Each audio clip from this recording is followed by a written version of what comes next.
Congress party 138వ ఆవిర్భావ దినోత్సవ శుభాకాంక్షలు. భవానీ రెడ్డి, కాంగ్రెస్ పార్టీ అధికార ప్రతినిధి, తెలంగాణ. ప్రజాపాలన ప్రారంభిస్తున్నటువంటి సందర్భంలో ఎల్దుర్తి మండల్ మానపల్లి గ్రామానికి రావడం జరిగింది. మరి మేము గ్రామానికి వచ్చే కంటే ముందే మరి అధికారుల అత్యుత్సాహంతో మరి సీఎం గారి సందేశం చదివేసి కార్యక్రమాన్ని కూడా ప్రారంభించడం జరిగింది. మేము కూడా మరి ఈరోజు ప్రభుత్వాన్ని గౌరవించి ప్రజా సమస్యలకు వేదికగా పరిష్కరించేటువంటి వేదికగా ఈ ప్రజా పాలన ఉంది కాబట్టి ప్రభుత్వం ప్రజల దగ్గరకు వస్తున్నప్పుడు ప్రజా సమస్యలు ఏమున్నాయో కూడా తెలియజేయడానికి ఇక్కడ ప్రజలందరూ రావడం జరుగుతోంది. కాబట్టి దాన్ని కూడా మేము పరిశీలించి మరి ప్రభుత్వం చేపట్టినటువంటి కార్యక్రమం ఏదైతే అభయహస్తం ద్వారా 6 గ్యారంటీల కార్యక్రమాన్ని నిర్వహిస్తున్నారో దాన్ని మరి సక్రమంగా నిర్వహించే విధంగా ఆ కార్యక్రమాన్ని విజయవంతం చేయడానికే మేము ఇక్కడికి రావడం జరిగింది. కానీ ప్రోటోకాల్ విషయంలో అధికారులు మరి ఇక్కడ ఉన్నటువంటి కొంతమంది దాన్ని నిర్వీర్యపరుస్తూ ఉన్నది మంచి పద్ధతి. ప్రభుత్వం ఏది ఉన్నా కూడా మరి ప్రోటోకాల్ పాటించాల్సినటువంటి అవసరం ఉంది.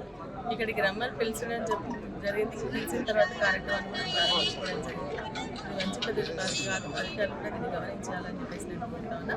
మేము కూడా ఏంటంటే ఈరోజు ప్రభుత్వంలో ఒక భాగం, ఎమ్మెల్యే అంటే ప్రభుత్వంలో ఒక భాగం.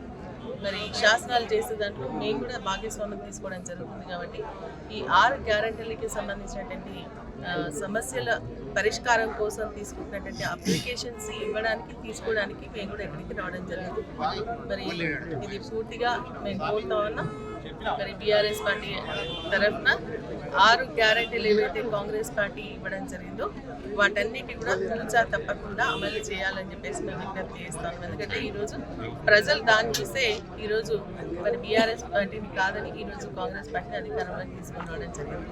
కాబట్టి ఇవన్నీ కూడా అప్లికేషన్స్ తీసుకుంటున్నామంటే తీసుకుంటాం, దాన్ని మళ్ళీ ఇంకా 4 నెలల తర్వాత మళ్ళీ ప్రజాపాలన పెడతామని చెప్పేసి చెప్తా ఉన్నారు. సరే, ప్రతి 4 నెలలకు ఒకసారి పెట్టండి మంచిదే, కానీ మళ్ళీ పెట్టేంత లోపల ఇప్పుడు ఇచ్చినటువంటి అప్లికేషన్స్కి పరిష్కారం చూపించాల్సినటువంటి బాధ్యత ప్రభుత్వం పైన ఉంది. కాబట్టి ఆ విధంగా మరి ప్రజలు అడుగుతున్నటువంటి ప్రతి ఒక్క సమస్య, ఎందుకంటే ఈరోజు గ్యాస్కి సంబంధించి 500కి గ్యాస్ ఇస్తామన్నారు. తర్వాత మళ్ళీ మనకి 2500 మహాలక్ష్మి పథకం కింద ప్రతి మహిళకి కూడా ఇస్తామని చెప్పేసి చెప్పడం జరిగింది.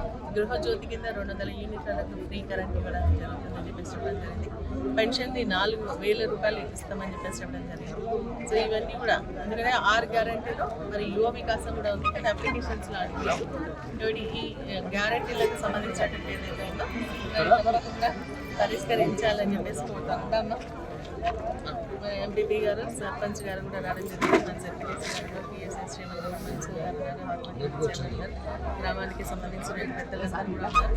ఇదేంటంటే అందరం కలిసి ప్రజా సమస్యలు పరిష్కరించే దిశగా ఆలోచనతో ముందుకు వెళ్లాల్సినటువంటి అవసరం ఉందని చెప్పేసి స్పష్టంగా తెలియజేస్తాను. ప్రోటోకాల్ అనేది ఖచ్చితంగా పాటించాల్సినటువంటి బాధ్యత అధికారులపైన ఉంది. మరిన్ని వీడియోస్ కోసం ఛానల్ ని సబ్స్క్రైబ్ చేయండి. లేటెస్ట్ అప్డేట్స్ కోసం వాట్సాప్ ఛానల్ ని ఫాలో చేయండి. అండ్ లింక్ డిస్క్రిప్షన్ లో ఉంది.